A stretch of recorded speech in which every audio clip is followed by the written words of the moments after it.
Welcome to First Class Fantasy. I'm Theo Gremminger, joined as always by, what is my man Billy Muzio wearing on the top of his head? It's a fast draft big hat, but joined as always by Billy Muzio. We've covered quarterbacks, we covered running backs, we covered tight ends. Today we're going to talk a lot about wide receivers. How are you doing today, my man? I'm doing great, Theo. Ready to talk some football with you. We've talked about running backs before. We've talked about tight ends. We're ready to hit the wide receiver position, get your thoughts on the matter, get my thoughts on the matter, and we're going to keep it up inside the top 100 this talk. So I'm excited to talk some football, Theo. It's my favorite position in fantasy football, and historically it's been a position that you really need to do well in drafts. You can also sort of recover from some other mistakes at other positions if you're able to unearth wide receiver value maybe a little bit further down the list. Those first-round wide receivers, those guys are great, but we're going to talk about a couple draft wide guys that we think should be part of your fantasy football strategy this year. But, Billy, you're not doing all right. Let's be honest here today. Your 49ers are the favorites to win the Super Bowl. Your 49ers broke your heart again last year and lost in overtime to the Kansas City Chiefs, and it's looking more and more apparent. You've been on this train, so you're mentally prepared for this. Like, Billy's been telling you for a month, Brandon Aiyuk, he thinks he's going to get moved, but now it's starting to really ramp up.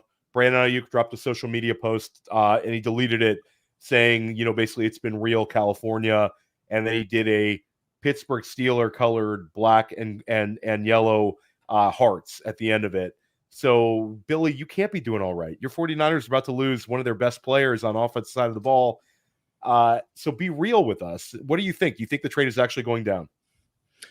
I've been pretty adamant about Aiyuk is more than likely gone since pretty much the playoffs and the offseason started, just because, we're going to find ourselves in cap hell here shortly. And they've made, I wouldn't say great offers, but strong offers to keep him and to keep the team intact and to make, a couple more runs for it. And, it's clear that Aiyuk wants the money rather than the potential chasing of the ring. They've made strong offers. $27 million is what we've heard is the last offer.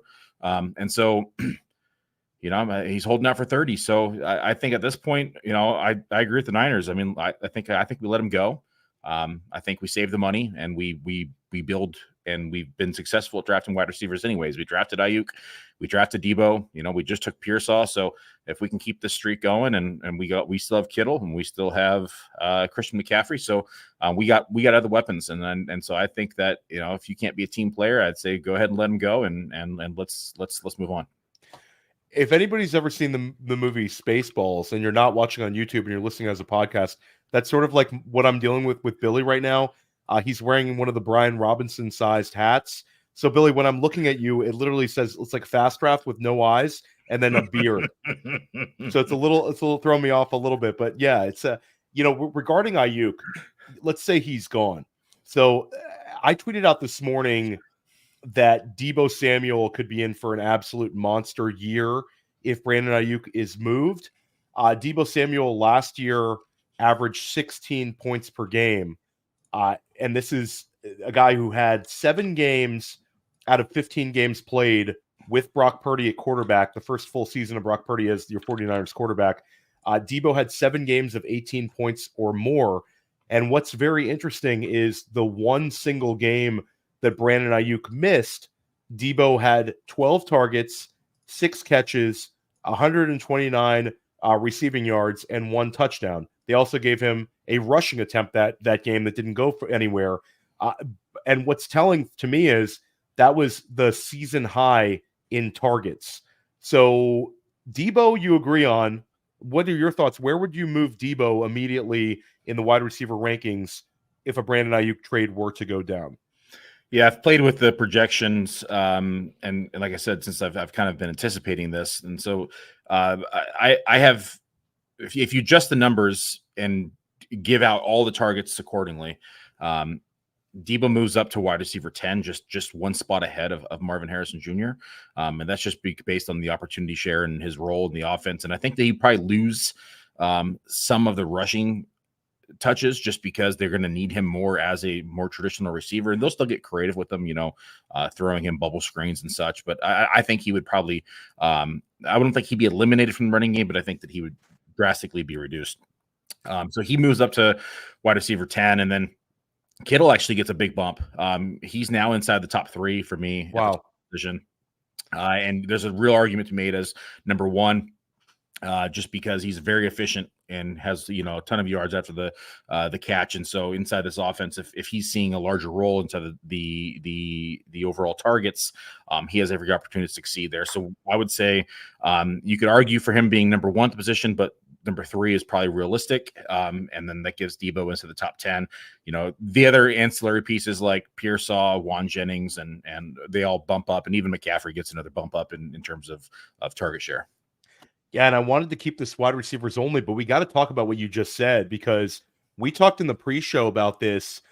If I'm a dynasty manager, I'm kicking the tires on George Kittle like right now before any sort of Aiyuk trade were to go down. If I trade for Kittle right now in dynasty, I know I'm going to have at least 1 year of exceptional value, if not more. The market sort of has him pushed down because of the age. Doesn't matter as much at tight end. But redraft-wise, Billy, shout out to Fantasy Mojo. This is right on Fantasy Mojo's website for the best site for FFPC ADP data. George Kittle right now is going in round 5 in tight end premium scoring of the FFPC. Those 5th round George Kittle shares are going to be like gold, especially if your projection is correct. And I'll say this, even if you're incorrect and you miss, like if you're off on George Kittle by, let's say, 10%, where would he drop to? That would put him probably around tight end 7, where he's being drafted at right now. So you nailed it. Yeah, you nailed it. If you're off a little bit, then George Kittle would still be an okay pick where you're taking him. I think he'll steam up a little bit, but I still don't see him going past like the Evan Engram, Kyle Pitts tier. I don't see that sort of steam. I think there's so many people that are in on Pitts and in on Engram, where Kittle will jump an entire round, maybe a round and a half, and be kind of side by side with those guys. I don't see him getting to like the big 5 tight ends that are going in like the 2nd round, early 3rd round. So Kittle to me might be the real value here. But we both really, really love Deebo Samuel and his potential if Aiyuk is gone. And Deebo, for that matter, is a pretty solid bet, even if Aiyuk stays, just based on how good he's been attached to Brock Purdy. And a lot of people out there with Deebo Samuel, it's sort of he's 28 and a half years old. You worry about him getting hurt all the time just based on the way he plays. But Billy, if you're right, like, okay, take away the rushing attempts, 49ers. That's great. Like, I don't care about that. And if you do give him a rushing attempt, how about rushing attempts that go for touchdowns? And a couple of those will mix in. But we don't need like the change of pace. You've got Elijah Mitchell. You got Isaac Guerrero when he's healthy. Like, you've got some guys in that backfield if you want to take a little bit of pressure off of CMC. It doesn't have to be Deebo Samuel. And Ricky Pearsall, what's interesting is I think, Billy, your projections for him were not quite as high as I thought they would be if there was a Brandon Aiyuk trade. Maybe touch on that a little bit further detail. Yeah, it moved him in between like wide receiver like 56 and 65 range. I mean, that's a really tight knit group right there. So I think that gets him now into flex appeal potentially, but I just have a hard time because I mean we saw them use other pieces. We've also seen them kind of consolidate touches at times. That week that we saw Brandon Aiyuk miss was week 3 last week against the Giants. George Kittle that week saw 9 targets, so as a tight end, that's pretty good. We saw Christian McCaffrey that week take on a larger role as well. And he had, his normal involvement in the passing game, but he had 18 carries on the ground that week. And then so Juan Jennings, saw only 3 targets. So it's like, even their number 3 receiver, who now is bumped up to number 2 at the time, didn't see a significant bump. They kind of hyper-focused Deebo, they hyper-focused Kittle, and they did their normal plan on the ground. And so I don't necessarily think that the ball would be spread around all that much. I think we'll see consolidated target tree between Deebo and George. I think that Pearsall will probably get an uptick, and Juan Jennings would get an uptick, but Juan Jennings proved himself to be pretty viable last year down the stretch and in the playoffs. And I don't think that he's just going to go away. They re-signed him in the offseason pretty quickly and then drafted Pearsall. So I think they would both be on the field. They probably mixed in. And I think that's ultimately going to hurt Pearsall's ceiling. Yeah, definitely an interesting one. We talked in the pre-show about this. I think Juwan Jennings as an 18th rounder right now is one you really want to mix up exposure to, because Billy, I think if this were to go down, Persall's ADP is going to move up significantly, and I think Jennings will be a guy that settles in as like a 16th rounder. Yep. So you might get 2+ rounds of ADP difference here. Definitely one we want to dive into. We're going to talk a little bit more about some recent wide receiver news, including a Cooper Kupp discussion that we didn't think we'd have to have. Puka Nacua a little bit banged up. We're going to talk about where we should be drafting Cooper Kupp after we come back. And a shout out to SmashUp Sports. We're running a new ad today, Billy. We got a new sponsor here at Player Profiler. Oh, it's the Podfather, and last year's fastest growing fantasy platform is back. It's SmashUp Fantasy. They've got these leagues where you redraft your team every week and you get smarter as the season progresses. Now, SmashUp also has a patented power-up card. These are actual cards that can boost your individual players or your entire team. So if you think Lamar Jackson's going to run wild all over the Kansas City Chiefs in Week 1, play the Scramble Spikes SmashUp card to turbocharge his rushing points. And that's not all. SmashUp also is introducing the world's first single-player fantasy game. Think Street Fighter meets fantasy football, where you can go toe-to-toe versus an increasingly difficult fantasy football boss and qualify for the postseason tournament of champions. So test your skills against me, the Podfather, and the Player Profiler team today at smashupsports.com and use code PlayerProfiler. The code is Player Profiler to get special perks like extra lineups for these weekly tournaments and so much more. And it's all free at smashupsports.com.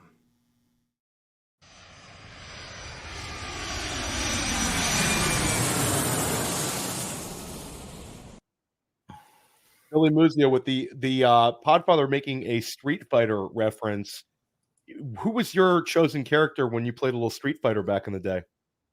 Oh man, I'm blanking on the names, but it was You can just describe them and I'll probably know their name. who were the two that both had the Hayukin? There was the red with the dark. So there was Ken? Ryu and Ken. Ryu and Ken. It was Ryu, the red one. That's right. That's so textbook that you would use the human beings, the classic martial artists. I'll say I really liked Blanca, which was the Blanca green was cool Jack too. dude. Yeah. And then I liked Zangief, the Russian guy. Was an absolute unit, and he kind of looked like Zangief. I get the get a little Zangief. Zangief had significantly more chest hair than I did. He had a very, very large amount of chest hair. But yeah, it pissed me off when people play Blanca and sit in the corner and just do the electric shit. Well, yeah, that was there was a couple of them. Honda, the sumo wrestler, do like that thing. Like, yeah. So great game. The youth of today, you guys don't know what you were missing if you ever played Street Fighter in an arcade, putting 25 cents in there. Oh yeah, real ones know what we're talking about there. But let's talk about Cooper Kupp, because this is a player where you get a positive report that the offense is running through him. However that means, we don't know if that's a co-wide receiver ones, but Cooper Kupp, there's been a lot of recent reports about the amount of pain he was in last year, where, the guy was playing with an exceptional amount of pain. I believe it was, I don't recall which beat reporter was saying that, but I'll try to remember throughout the show. But Kupp basically played with so much pain last year. So even when he came back, it was like a lot of pain tolerance that maybe we weren't aware of. Then you have a couple of fantasy football analysts really pounding the table for him. I know our friend Sigmund Bloom over at Football Guys is encouraging people to draft Cooper Kupp in the second round. So you're starting to see drum beats for draft Cooper Kupp.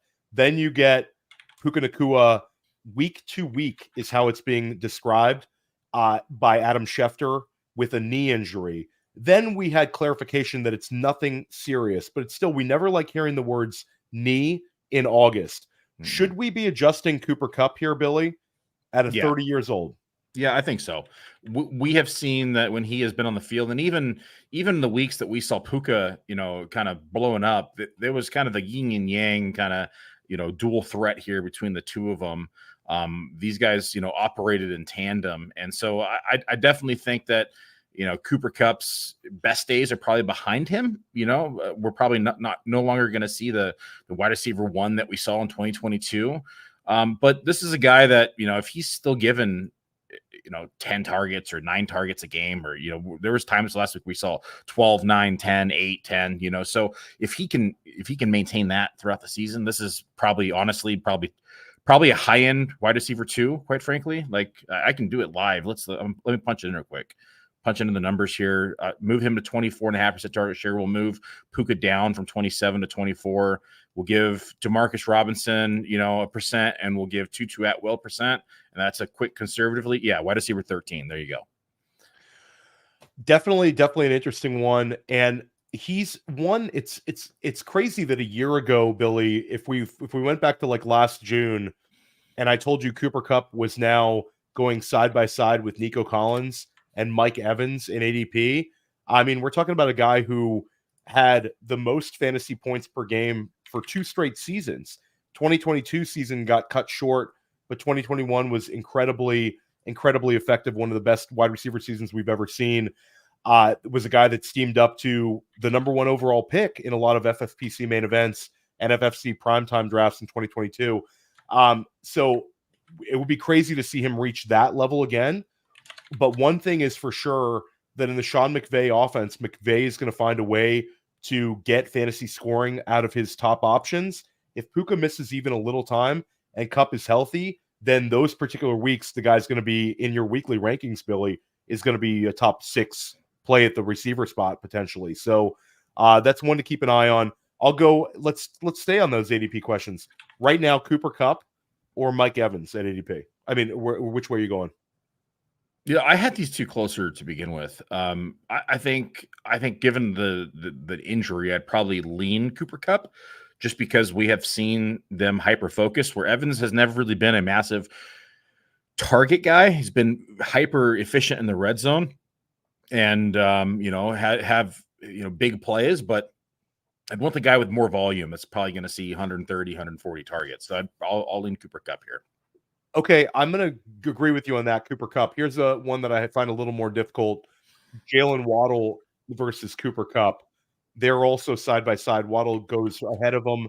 That 80 potentially flip. I would go with Waddle still. It's an offense piece too. That offense is just a little bit more electric, and we're going to probably see more trips to the red zone. We're going to move the chains a little bit more probably. I just like the Miami offense more. Waddle was one that I would have listed. Billy and I are going to reveal 6 wide receivers, like our must draft wide receivers on the show. I was going to have Waddle there, but I feel like Waddle's might be headed to the 2nd round. It just feels that way. He's right in like that early 3rd. If we get a positive month of news with him and him, like, just Waddle's the kind of guy where by the time we get to the money weeks at the end of the summer in Vegas, people are going to want more exposure to the Miami offense. They're going to push Waddle up. You don't have to necessarily worry about the running backs in Miami, which some drafters are having a headache with. Draft Tyreek Hill early, draft Jalen Waddle in the 2nd or early 3rd round, get exposure to one of the league's top offenses and a dynamic, explosive player who we've already seen finish as a wide receiver 1 and have 3 straight 1,000-yard seasons. There's one other big development, not quite as big as, obviously not as big as Puka Nacua, but DeAndre Hopkins is set to miss 4 to 6 weeks. Calvin Ridley is a player who's starting to creep up in ADP. It's funny, Billy, when we started drafting, Ridley was a guy where he was sort of well ahead of Hopkins, and then Hopkins and him converged. Now you're going to see Ridley separate once again. Ridley's a guy you're having to use like a late 6th round pick in an FFPC Fantasy Pros draft. Where are you at on Ridley? Where do you think he'll steam up to? Where would you be comfortable taking him? I know you're not a huge Ridley fan, but there's a lot of volume in that offense, and potentially D-Hop's a little bit slow at the gate. But is there? That's the question. Like, everyone is assuming that Will Levis is going to take this massive step forward because they've added all these weapons. But did you, like, if you sat down and actually watched the tape on his games, like, he had the one really good game, and then the rest of them were absolutely terrible. And so, I mean, yes, he will probably take a step forward, but I don't think he's going to take this huge, massive step forward that everybody is anticipating. And now if he loses, his most trusted target in DeAndre Hopkins, a guy that can climb the ladder and get up and make plays and make things happen, which is what happened in that big game, then I think that we find ourselves particularly overvaluing this offense. And I think realistically that this offense is going to be a lot worse than people are anticipating. I don't think they're going to have the passing volume that people think they were going to have. the defense is so much improved. I mean, you and I have talked several times off air about this. Like, this is a defense that went from bottom 3 in the league that could potentially be like, top 13 or top 12 in the league now, if things continue to go as the plan. And so I am not particularly convinced that this team is going to move the chains. I don't think they're going to have as much high scoring as people think they're going to. The defense is going to keep games low scoring. We could potentially see a lot of 3-and-outs. So I think, despite the Hopkins injury, which I think people are yes, he's an older receiver. They said he's going to miss 4 to 6 weeks. That puts him in the week 1 to 2 timeline. Let's just say he misses the first 2 weeks. It comes back week 3. So Ridley would get a boost in the first couple weeks. But then what? Now you've overdrafted the guy, and this is a lower pass attempt offense that we just talked about. I'm not necessarily think that he'd be the guy that's going to absorb all the targets anyways. I mean, you still have Tyler Boyd there. You have Chico. You have 2 receiving backs who, in my opinion, are probably going to benefit the most since Will Levis is going to struggle to move the ball to the field. Treylon Burks, Billy Muzio. Don't bury him. You have Treylon Burks, truthers out there still. Kyle Phillips, even arguably, could be on the field. And so I would say that, yes, you're going to see a bump in Ridley, and he's already seen it inside the draft room, but I'm not necessarily sold that he would be the main benefactor on a week-to-week basis if Hopkins were to miss significant time. I think it's really the best thing you've said is just sort of that they're going to struggle to score. And I think that's a lot, like, this time of year, whenever possible, avoiding those bottom 6 to 8 offenses is usually pretty good draft strategy. Obviously, there's an argument to be made that drafting wide receiver 1s on bad offenses historically can give us some big ADP wins.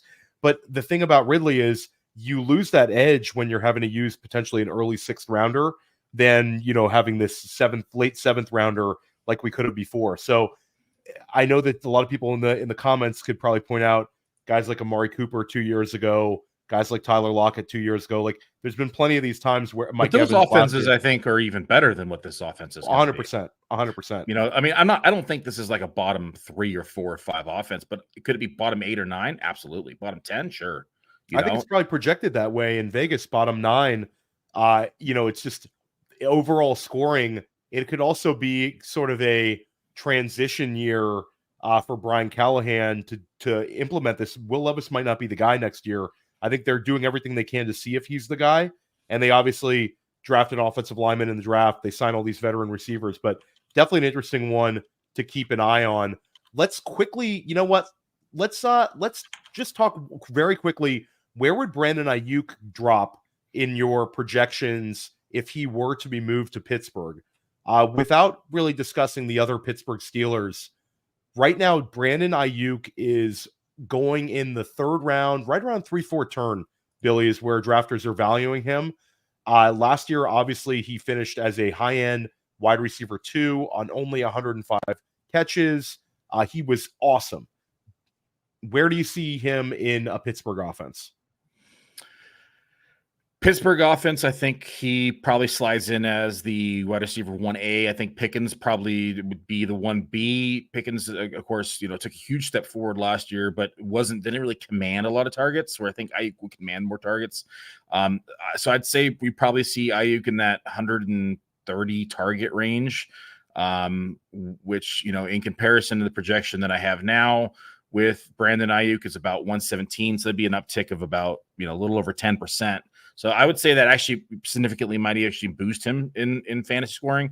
I would say I'd probably take him more comfortably at the end of round 2 or even, late round 2 than that 3 turn where he's been going. But the question now offers you have to ask yourself, I should say, is how efficient are these targets? Because they've been very hyper efficient in San Francisco. I mean, this is one of the most efficient offenses in the league. And so now you probably say his yards per reception comes down, his catch percentage comes down. And so it honestly might be a wash when you work out the math. So I'm just going to be a cop out and say it's probably a wash. A boost in targets, a reduction in efficiency, probably about the same. Yeah, I do worry a little bit about Aiyuk and George Pickens cannibalizing one another. They're both outside wide receivers. Arthur Smith has never been a guy who's heavily targeted anybody. But things change, I will say that. And I'll say the fact that any Arthur Smith previous year stat needs to be checked with the fact that he's attached to Mike Tomlin now, where he's got like a real voice in the room type head coach that's not going to like be like, hey, I'm just turning the offense over to Arthur Smith. Like, I'm pretty sure Mike Tomlin's going to micromanage all aspects of the Pittsburgh Steelers with his experience there, and getting the ball to the best players will be something that I think we'll see a little bit more. So I'm optimistic on Pickens. Certainly, I don't want to see this happen though, because Billy, it's two guys where it could be a little bit more sporadic in terms of like their spike week and then a quiet week, spike week, quiet week, kind of the scoring outcome. Which to me, it's fun when you get the spike weeks, but you get those duds on volume. Those can hurt as well. So it's a lot of weird process here, thinking about Aiyuk not being a 49er. And I do agree with you. Like, that's something so underrated about Brock Purdy is the downfield passing ability. You've talked about it here on First Class Fantasy. There's like Brock Purdy was not even top 20, I believe, in overall pass attempts, but he ends up being so efficient with those downfield targets. He's able to make up for it, and with the passing touchdowns as well. Let's do a couple of around the horns. We started doing it a little bit ADP head-to-heads, but let's see where Billy's brain is at. Let's ignore the first rounders, but we've talked about these guys as two players who are going to be side by side, and they continue to be side by side. August is here. Marvin Harrison Jr. or Drake London, Billy? I like Marvin Harrison Jr. It just breaks down to liking the offense a little bit more, and I think that we have a potential chemistry matchup here. And I think Kyler now has his true wide receiver one that he hasn't had. We have a consolidated tree. I think Harrison gets the edge here. I'm in agreement with you. And I think it's interesting that I'm seeing a lot of people on London ahead of Harrison, but I think it's the quality of the offense, Billy, where we're both really bullish on Kyler Murray. Highly recommend you check out the quarterback episode that Billy and I put out. It was really, really strong. We talked about how we think Kyler Murray's going to have a big year. Marvin Harrison Jr., one of the reasons. And with Atlanta, I like Drake London, but we've seen it for 2 years. Marvin Harrison Jr., I think he's going to catch a ton of touchdown passes. For me, it's just a higher ceiling player. I don't think Drake London hurts you. If you're stuck at the end of the second round and you get an opportunity to take Drake London, I don't think that pick's going to like ruin your draft, but I don't think it has the ceiling outcome where Marvin Harrison Jr., I think like his ceiling is like wide receiver 5. He's getting drafted wide receiver 9. It better be. But with London, I think like he's somewhat of a purgatory value where he's going. He's wide receiver 10 overall. I think he'll end up somewhere in this wide receiver 9 to wide receiver 15 range. So to me, he's a little bit less exciting at that point in the draft. Devontae Adams or Chris Olave? I like Chris Olave here. This one I actually have like a tear break here, quite frankly. And I think Adams has been, a beast at this point in his career, but I have a lot of concerns about the quarterback position here in Vegas. And we probably might see, it change a couple times this season, which is going to throw off chemistry. And I could see this offense struggling, where I think Olave at least has Carr consistency there. And, they are a pretty consolidated tree. I like Olave. I got him actually 5 spots ahead of Devontae Adams in the wide receiver rankings. Yeah, and what's interesting is we talk about overall scoring. Las Vegas is going to struggle to score a lot this year, I think, because of the quarterback position with Minshew and AOC. They also lose Josh Jacobs, less red zone trips. With Devontae Adams, you can always lean on the targets. The guy has had 169 or more for 3 straight years, and he's led the NFL in that time period in targets over a 3-year period. But with Olave, we have the air yards. We have an ascending targets. We also have, I think the X factor for Olave is they don't have an intermediate threat at wide receiver.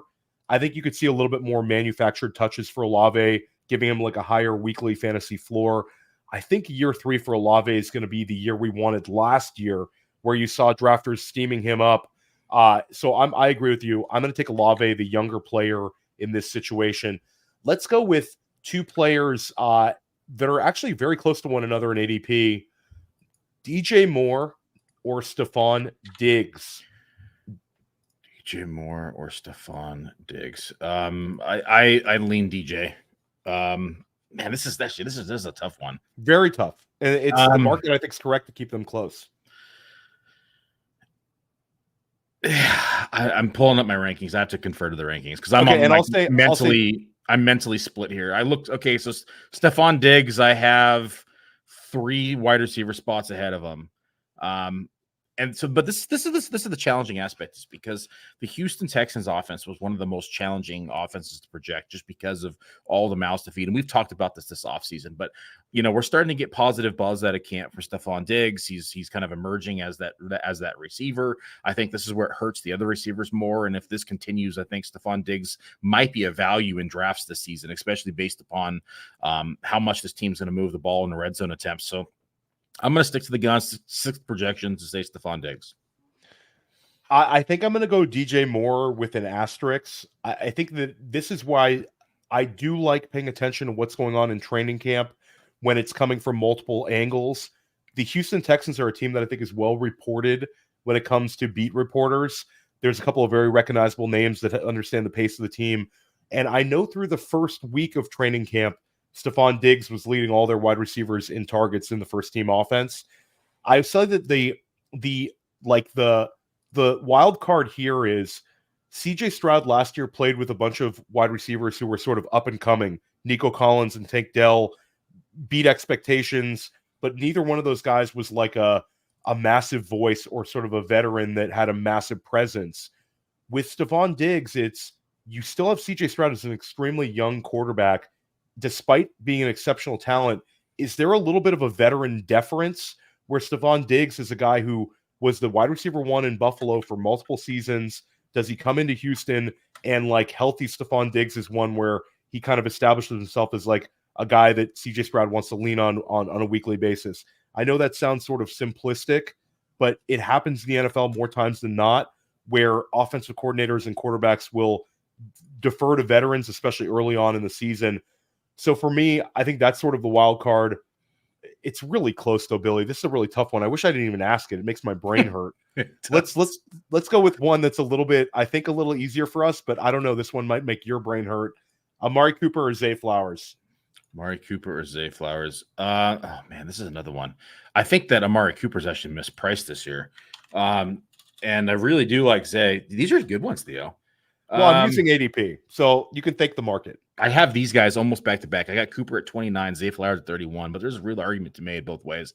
I'm going to go with Amari Cooper just because he's the one, and I think that Zay Flowers could arguably, he's the wide receiver 1, but we have Mark Andrews back in town, slight ding there for him in terms of targets. I'm going to say Amari Cooper. I know that a lot of his success last year was with Flacco and not with Watson, but Cooper has continued to, always kind of step up and outperform ADP. So I like the player. They just re-signed him to a big contract. I think they're going to have him involved. Amari Cooper for me. I don't mind taking Cooper, but I'm going to go with Zay Flowers. I have him higher than you do.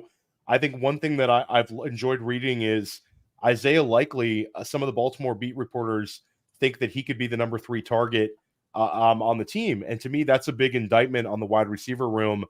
Zay Flowers, I think, has less wide receiver target competition than Amari Cooper this year.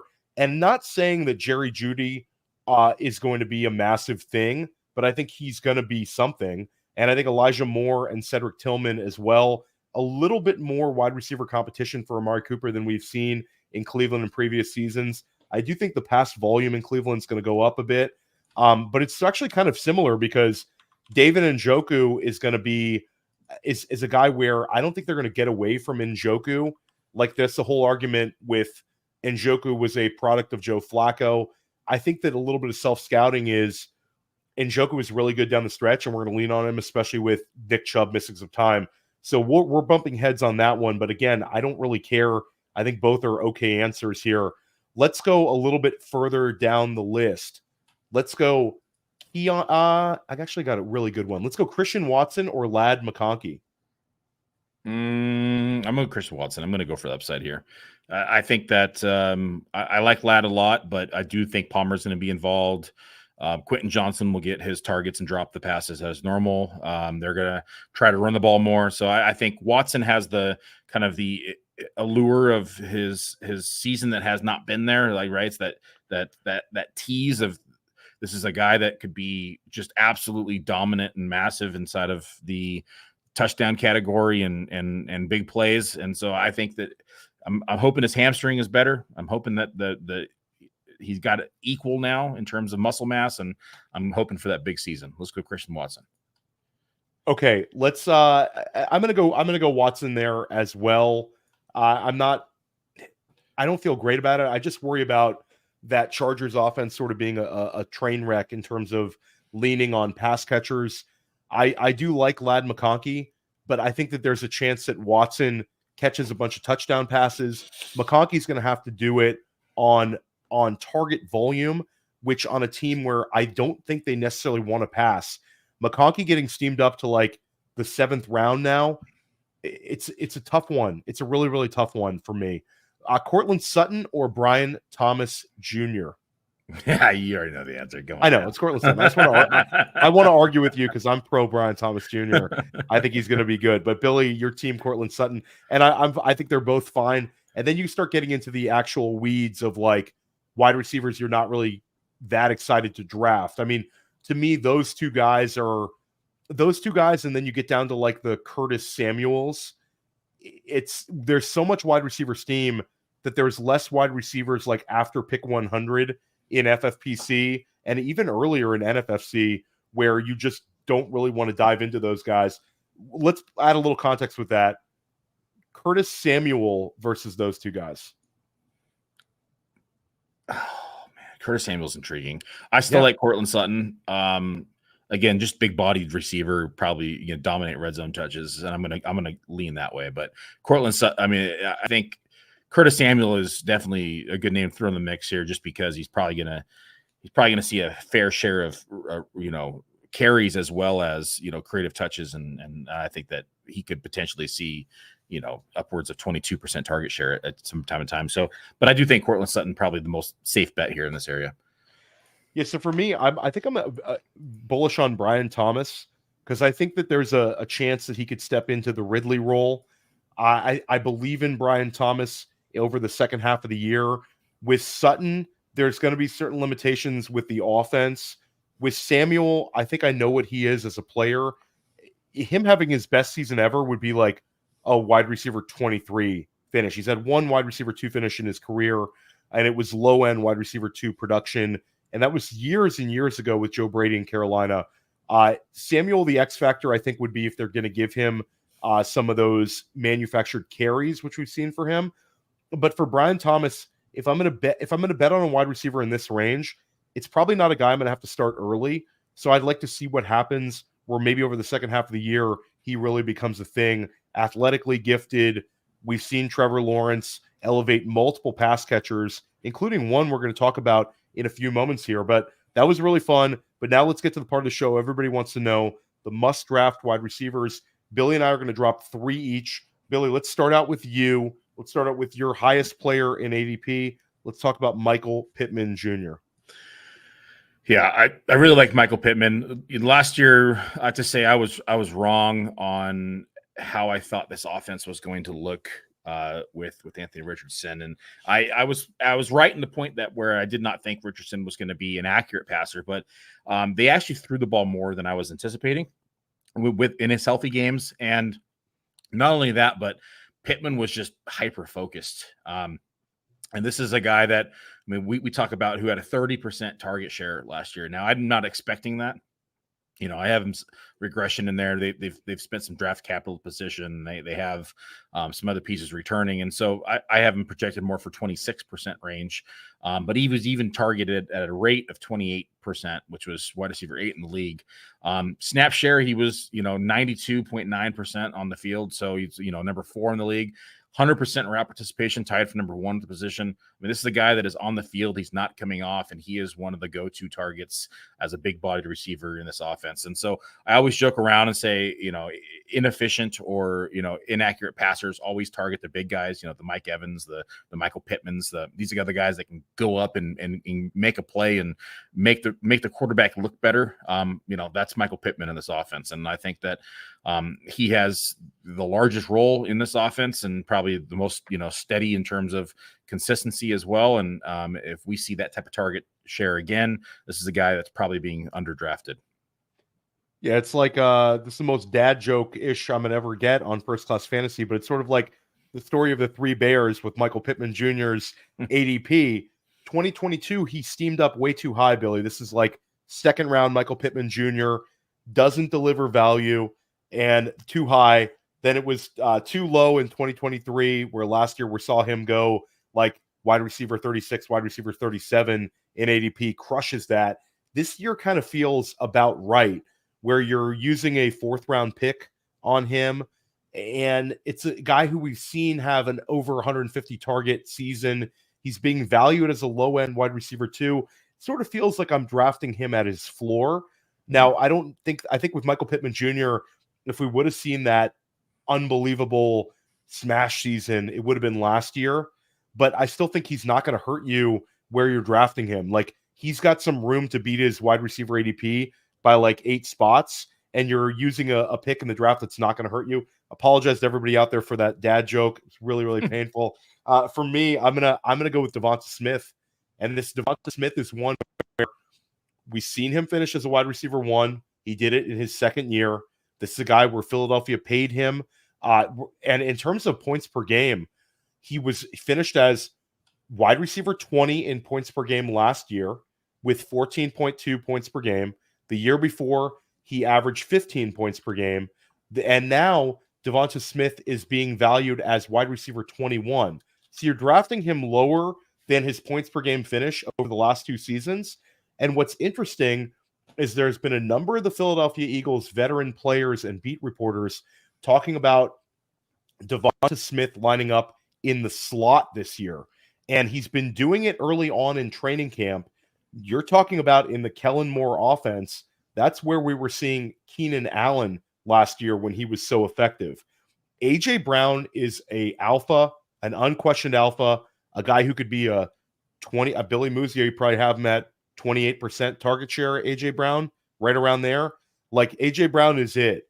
But when you look at this offense and you look at consolidation of targets, there's not a whole lot of competition for Devonta Smith to step right back in and deliver a season like we saw in 2022. We don't really need to go that far back in time to discover Devonta Smith giving us wide receiver 1 production.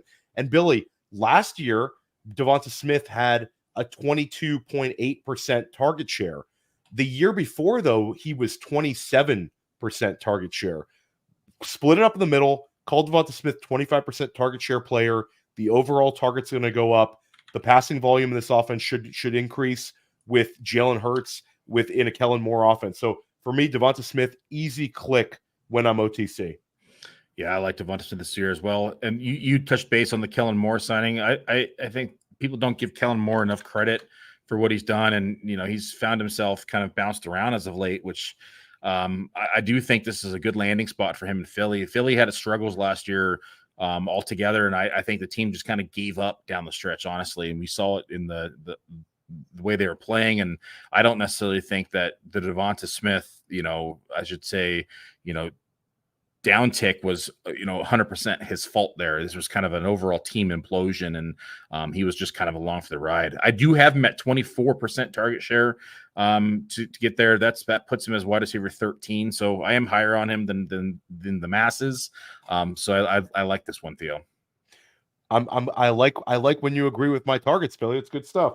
Let's pass it over to you. One player who I spoke to Billy this morning. We're both super busy. We're grinding over here at Player Profiler. It is August. And I was like, Billy, this is what we're doing for the show. Billy, you gave me one name first. And I thought this was interesting that this was the one that you gave me before the other two. Talk about Christian Kirk. Christian Kirk for me is one of my most owned wide receivers right now. I have him as wide receiver 22 inside the projections. Where's he at in FFPC ADP as of today? So Christian Kirk right now is when you're looking at the high stakes formats, he's somewhere in the wide receiver 30 range. Yeah. I give it fluctuates somewhere wide receiver 29, 30, 28 when we're drafting, usually not lower than wide receiver 30. Yeah, this is a guy that I know against, and he's been climbing. But if you go back even like a month or two, he was consistently in that wide receiver 30 range. And so when I look at these type of players and I say, who do I have, 8 spots higher in the wide receiver rankings or 10 spots higher? His name was one that I immediately circled. And it just breaks down to the overall volume. I mean, this is an offense that has 251 available targets up for grabs. Ridley leaves town. And we saw Christian Kirk last year kind of being that 1A through a lot of the season, and now gets a chance to truly be the number one. Now he's only splitting time with Evan Ingram and the course, the rookie. But I think that this is a time where we're probably talking about 130 plus targets for Christian Kirk. Last time we saw that was in 2022. And he had 1,100 receiving yards, and he had 8 touchdowns. He finished wide receiver 18. So I think we're closer to that season than we are last year, where he finished wide receiver 33 when he missed 5 games. And so this is a guy that I think is being undervalued in draft rooms and has every opportunity to outbeat that ADP. So that's the one thing I would push back on you with Christian Kirk. I think he's got a chance to beat his ADP, but what is his ceiling, Billy, in this offense, where we saw a wide receiver 1 season from him 2 years ago, and he was, I don't have the exact one in front of me. Let's call it 130 targets. Do you think that is in the wheelhouse where he can beat his ADP like by 15 wide receiver spots? Or do you think this is a player where you're just very comfortable drafting at value, where maybe his ceiling is not quite as high, but he's a guy where you're going to be really happy to have him in your lineup? I think ceiling is probably wide receiver like 16 through 18, about where he finished at in 2022. I have him in that, like I said, 22 range, wide receiver 22. I have him for 137 targets. This would give him, back to that level. This would be the most that he's had in his career by, a handful versus 2022. It's just because they're up for grabs, honestly. And he's proven himself to be a trusted target here for Trevor Lawrence. And I think that this is an offense that's going to continue to pass. I think that they have found their weapons and they are okay with those weapons. Evan Ingram took a huge step forward. We've seen Kirk, be very consistent in this offense. And now we saw Travis Etienne take a step forward. And I think that they're okay with those 3 being like the main guys. The rookie's going to be involved, but I think that Christian Kirk here is, pretty clearly the number 1 in this offense. Yeah, and I think it's actually going to be super interesting that I think Jacksonville is an offense that's being slept on a little bit. The offensive line play is going to have to improve a little bit from last year, but I think stylistically, Gabe Davis and Brian Thomas Jr. are going to help them a lot, and it's going to open things up for Ingram and Kirk to just operate as they do as target vacuums. Kirk, if you're telling me wide receiver 18 for him, I think I'm not going to push back on that one. I just feel like it's one where in his range of the draft, like when he's going near a George Pickens, or it's harder for me to envision like the ceiling outcome, but boring oftentimes can lead to fantasy results for us. It doesn't always have to be the most exciting player. And I don't think any of us would call Christian Kirk that, but he is a preferred target of Trevor Lawrence. You've seen it before. Super interesting one. For me, I'm going to go with George Pickens, and I want to get this one in before Brandon Aiyuk trade. So if a Brandon Aiyuk trade goes down before we air this show, apologies to everybody. This is one of my must-target players with an asterisk. But George Pickens, to me, this is just the ADP for him is right around wide receiver 28. And when you talk about George Pickens, it's a 23-year-old who's finally healthy, has a full offseason. He dealt with injuries at Georgia, big ones. So it sort of slowed down his career path. Last year, we saw him take a really big step forward. He went up to 106 targets from an 85 target year in his rookie year, up to 106 last year, similar targets as Brandon Aiyuk, and ends up leading all players with 18.1 yards per reception. So he's had back-to-back seasons of 15 plus yards per reception. I think he's a real alpha on the outside. We also have reports that it might be Justin Fields. To me, what we've seen with Justin Fields is Justin Fields, when he's got a wide receiver 1, he's been able to elevate that player, maybe not the secondary targets but the primary target has done just fine with Justin Fields. We saw it with DJ Moore last year. And then if it's Russell Wilson, there's a lot of pathways for Pickens when you think about the success of guys like Tyler Lockett and Cortland Sutton. For me, Pickens, the age, the talent, the proper alpha on the outside, and the price, Billy, where he's wide receiver 28, and a lot like Kirk, I don't see a scenario where George Pickens is going to just fall apart at his ADP and fail to give you like wide receiver 3 production. But I think there's an outside chance that he could be a wide receiver 1 this season. It's a guy where you also tell me he only gets 115 targets, but he could still have that pathway. I could see it just based on his talent, based on his yards per reception, and just based on him coming into himself as a pro. 2 years experience in the league. We've seen a lot of talent out of the guy. I think I'm big on George Pickens right now. It's a little bit scary investing in an Arthur Smith wide receiver again, but I thought I was out. They pulled me back in, Billy. Yeah, Pickens for me, I got him higher than ADP. I got him at wide receiver 19. This is the guy that I have like around the neighbors Pittman area for me.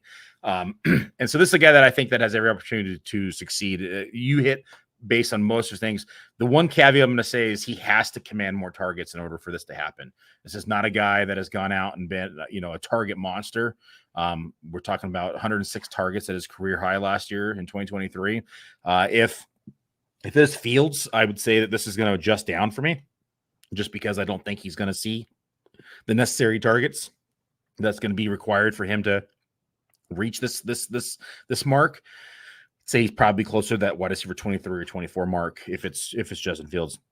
If it is Russell Wilson, I think he's got the opportunity to get to this point, just because of the amount of volume. I think Fields is a good fantasy asset. I don't think he's a good real life NFL quarterback. Agreed on that one. But at the end of the day, I think we're both in agreement on George Pickens. I'm really excited about that. We haven't really butted heads on any of these guys. And your last name also is one where I just drafted him in the 7th round of the FFPC Pros versus Joe's draft. But I think those days are going to be over by the end of the month, Billy. I think he's heading a lot higher. Deontay Johnson. I'll also add, everything's sort of going wrong in Carolina. Adam Thielen took a day off. Xavier Legette is hurt. Jonathan Brooks is going to miss 3-4 weeks. But Deontay Johnson, glowing reports from the beat reporters and a lot of comments from the coaching staff that like everything sort of is revolving around getting Deontay Johnson the ball. I mean, this was an obvious one to me. They went out and made the move to get him over here. He's a guy that's always on the field. He runs some of the best routes in football, in my opinion. And I mean, this is a guy that consistently is getting open, and has been a target monster throughout his career. I mean, outside of last year with the injury, let's kind of, ignore last season, only playing 13 games, but in 2022, 17 games, 147 targets. 2021, 16 games, 169 targets. 2020, 15 games, 144 targets. Now, I don't think he's going to see quite this many because it's a different offense and they're probably not going to throw the ball as much, not going to move the chain as much. But this is the guy to me that is a clear-cut number one in an offense that clearly needed a number one. And they have a quarterback that needs a trusted target. And we saw him last year kind of lock in on Adam Thielen, and Deontay Johnson is a far better receiver in my opinion. So this is a guy to me being way undervalued inside of draft rooms. I mean, pull up the rankings right now. I got him in, wide receiver 30 range. And you said he's going where right now at FFPC? Well, I got him in the 7th round. And right now he's going right around the 6-7 turn. Yeah, so I'm higher on him than ADP. And I think this is the guy that could potentially be, a high-end wide receiver 2 when the season actually starts and games start rolling in. People just overlooked it just because of the landing spot. Yeah, and this is one where we've already seen it, where we saw last year Adam Thielen as the primary read in this Carolina offense led by Bryce Young. There's like 2 scenarios here where Deontay Johnson could hit at ADP. The first scenario is Carolina is better. Dave Canales is the real deal. And his offense, again, beats expectations just like last year in Tampa, where Deontay Johnson is similar ADP to Mike Evans. Maybe doesn't reach that level Evans did last year, but again, is an easy ADP win. The other scenario is Carolina is atrocious, and Bryce Young is exactly the same. And Bryce Young really only targets one player, and the offense doesn't take big steps forward, but he's Adam Thielen from last year in a younger version. So for me, like Bryce Young, the guy was 59% completion percentage in which was by far the lowest of any quarterback with 500 or more pass attempts. But there's reason for optimism with some of the weapons they've added. And Deontay Johnson, to me, just an easy click right now, Billy. I think he's got the potential to beat his ADP by like 10 spots. He's limited by the ceiling with the offense, but not limited on him beating ADP. And the last must-draft player I'm incredibly excited about, Malik Neighbors. Malik Neighbors, this is one. Get your Malik Neighbors exposure like right now in the beginning of August, because this guy is going to steam up in ADP. We're already starting to see him go higher in FFPC main events and NFFC prime times than we have on Underdog or in these $350 drafts. The really big money drafts, drafters are considering Malik Neighbors. Billy Muzio, they had a single quarterback FFPC Dynasty startup the other day. A couple of friends of ours are in it, Austin R. Martin, etc. And Malik Neighbors went 8th overall. The steam is everywhere with Malik Neighbors, and I think for good reason. He's lighting up training camp. This is a player where he cannot be guarded. He has 150 target potential. Wan'Dale Robinson's a fun player. We both like Wan'Dale, but Wan'Dale is no threat to taking away targets from Malik Neighbors. And there's no really other target on that team. Nobody at tight end, nobody at wide receiver that's gonna cause Malik Neighbors to not be hyper targeted. And then the running back position, you're talking about Devin Singletary leading that room. It's a perfect combination of an exceptional talent on a team that needs to feature him week in, week out. I think Malik Neighbors is going to finish as a wide receiver 1 this season as a rookie. Has the path to do it. Can the offense support it is the only question, but he's got every opportunity to succeed. This is an offense that has the 7th most available targets, 200 available since the departure of Darren Waller now. And so your point, there's not a lot of people out there who's going to be competing for targets versus him. And even Barkley's gone now, and Barkley was heavily involved in passing games. So he's got every opportunity. This is a guy that could see 150 plus targets pretty easily. Yeah, I'm so excited about it. I might even buy my son's Malik Neighbors jerseys. We live on Long Island. I'm not a Giants fan, but I got to get him that Neighbors jersey before the blow up. Billy, that's how hyped I am about this player. I love this one. This was a great episode. Just to reiterate our wide receivers that we really want you to draft right now: Michael Pittman Jr., Christian Kirk, Deontay Johnson for Billy, Malik Neighbors, Devonta Smith, and George Pickens for me with an asterisk. I really hope that trade doesn't go down. Billy, let everybody know what you're coming out. You're doing an update to your rankings on the world famous draft kit this week. Yeah, I'll have all 3 of the cheat sheets updated by tomorrow. Today's a big rankings purge with camp news, and I usually wait like a week once camp news hits. I don't want to overreact to anything, but we've had some injuries. We've had, some positive beats in some areas, some negative beats in other areas. This is a big update day for me. I'm going to spend probably the good portion of the next 6-7 hours going through the projections and updating all the rankings. Again, the cheat sheets updated for all the drafters out there. Bradley Stalder and I will also be doing updates to our rankings. You can find Billy Muzio's rankings along with mine and Bradley's at the world famous draft kit. A really great tool. You can use the code Theo or the code Billy. We don't care which code you use for the all-in package. Get some money off. I want to give a shout out to some of the things we're doing at Player Profiler. 32 beat reporters joined as a programming partner. Look for Beyond the Beat, their podcast right here on the Player Profiler Podcast Network.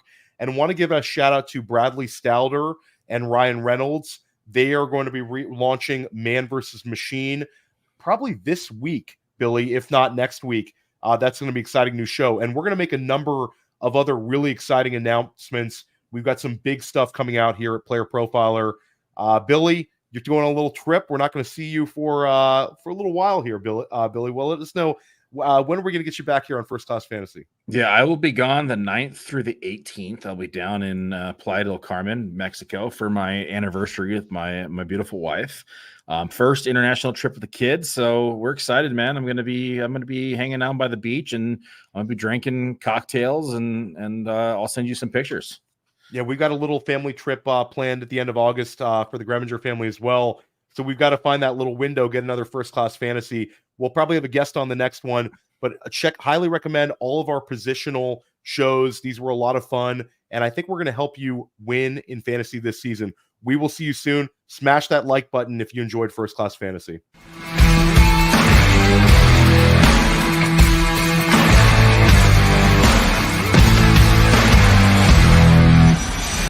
Hey, I want to take a moment to thank you for tuning in. It's important to me that all of our media be free. This is only possible because of you allowing a true independent sports media enterprise to thrive unlike any other in the business. So please subscribe to the All In Package to continue to make all of this possible, to ensure that all of our stats, information, data, content is available to you, especially you, the people that get the site and get the show.